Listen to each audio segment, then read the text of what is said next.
European Parliament, Brussels, August 21st.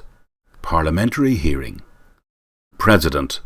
And now let's move on to discuss the possible introduction of a Chooquatacka trade zone in the European Union. The key question is this: does the EU even need Chooquatackas? My dear colleagues, members of Parliament, America is not Europe and Europe is not America. What works on the other side of the Atlantic won't necessarily work in the EU. We must protect our markets here and prevent any trend that could potentially weaken our position on the global market. Last but not least, may I remind you that the EU was founded precisely to make Europe competitive against countries such as the USA. By introducing a Chooquatacka trade zone, we would undermine all the goals of our founding fathers. The EU is not an arbitrary federation of countries, but a historical peace process with a specific significance not only for Europe, but for the whole world. We are a perfect example of stability, full employment, social security, all of which leads to balance, inner peace and satisfaction. In other words, to the eternal well-being and personal happiness of all the citizens in a better Europe.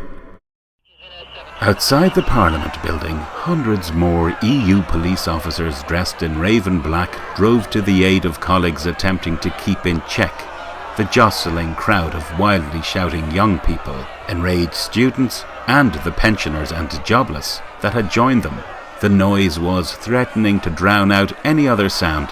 Chooquatackas for everyone! Chooquatackas for Europe! Chooquatackas for the people! Chanted the protesters over and over in the entire spectrum of languages brought into the community by the many member states. Banners fluttered as far as the eye could see, like blossoms floating on a boundless sea of people, waving relentlessly into the cameras of the waiting press. A free world and Chooquatackas for everyone. Wir wollen Chooquatackas. We love Chooquatackas. Chooquatackas son grandiosas. J'aime les Chooquatacka. Chooquatacka per tutti gli uomini. Crane forever. President. We have consulted for a week now, and there have been heated discussions as well as controversial opinions. We have analysed all sides of the argument, both for and against. Without wishing to anticipate the democratic vote in a few minutes, I am pleased that we have already reached a unanimous decision. One cannot emphasize often enough, this has been a voluntary and independent act of volition, and that is a good thing. Good for us, and good for us all. This brainstorming was necessary. The assemblyman for Ukraine, a recent addition to the EU, took off his headphones and whispered into his colleague's ear. Did he say brainstorming or brainwashing? President. I am pleased to say that we can now come to the vote. I ask those members who are in favour of the introduction of a Chooquatacka trade zone in the EU to raise their hand. The room fell silent. Seconds ticked by like minutes, but no one lifted a finger. President. Well, this is clearly a great moment in the history of the EU. No, in fact I'd go so far to say that this is a great moment for the whole world. Veto! A shocked silence rippled through the room. After a few moments of uncertainty, the irritated participants began trying to identify the source of this unmentionable word. Naturally, it wasn't a particularly easy issue to resolve, so the President tried to take control. President. Was there something else? Did I hear something? Firstly, hesitantly, then with increasing decision, a small rotund man stood up in the middle of the room and repeated the scandalous word. Veto! Our country is exercising its right to veto. No one really knew this MEP, particularly since the EU had recently grown to an incalculable size comprising many individual states. The President threw a quick glance at the national flag of this insubordinate member and got rather a shock. Poland?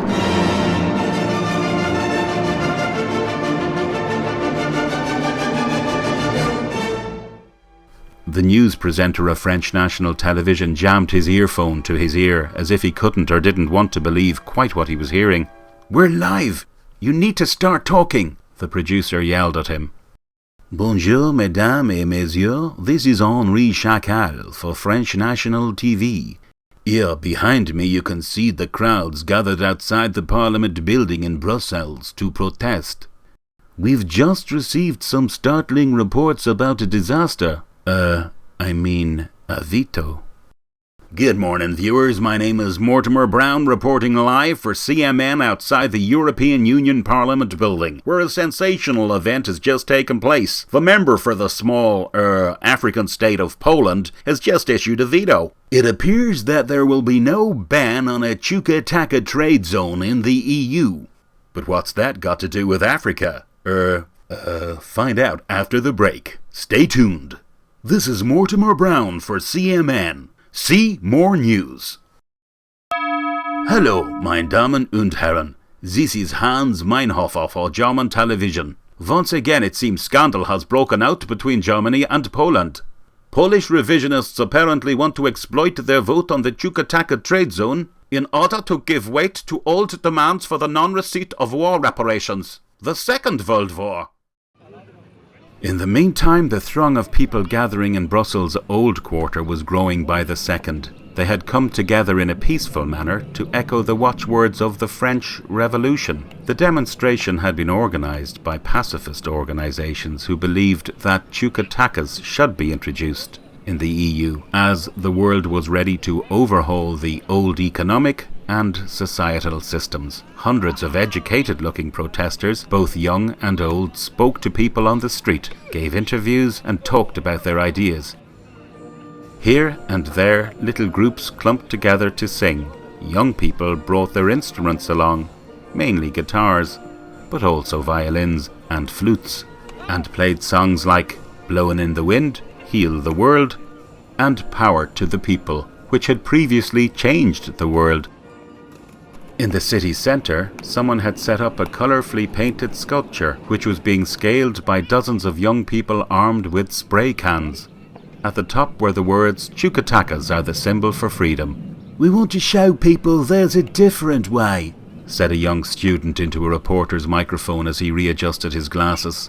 "We came here to support the distribution of Chooquatackas, because we believe it's the only way to win back a piece of the freedom that politics, which has been founded on lies, has taken away from us." Asked what the sculpture represented, a smile flashed across his face, and he replied joyously, "It was Yannicka from Hungary's idea.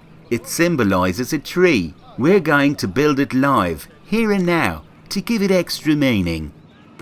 A Scottish girl holding a violin came up to the student, and when asked who had chosen the songs being played and why, she replied, "We put together the song list on the internet. They're mainly songs that have moved something in history, but also ones that suit the theme and atmosphere of this event." She tightened her grasp on the violin and hurried back to the playing group. The members of Brussels Symphony Orchestra were also setting up a temporary wooden stage in support of the protest.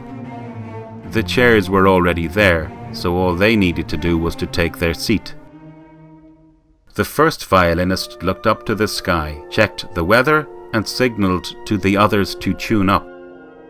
A dissonant, arrhythmic clamour of brass, string, and percussion poured forth and gradually fell silent.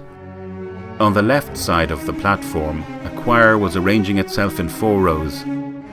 A gentle breeze rippled through the musicians' song sheets as the conductor climbed on stage.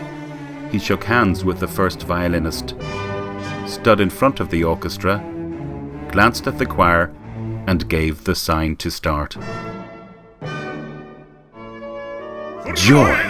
trilled the soft soprano voices as the response came back from the tenors. "Joy!" This melodious dialogue repeated until the orchestra swung in with passion and the whole choir sang in strong voice. At the same time, newspaper vendors were pushing onto the old market square from all sides, attempting to carry their own tune against the symphony orchestra. "Special edition! Joy! Special edition! Joy! Sensation! Daughter of Elysium! Switzerland shifts to Chooquatacka economy. Thy magic powers reunite. Special edition! Whoever has had the great fortune Chooquatackas now in Switzerland.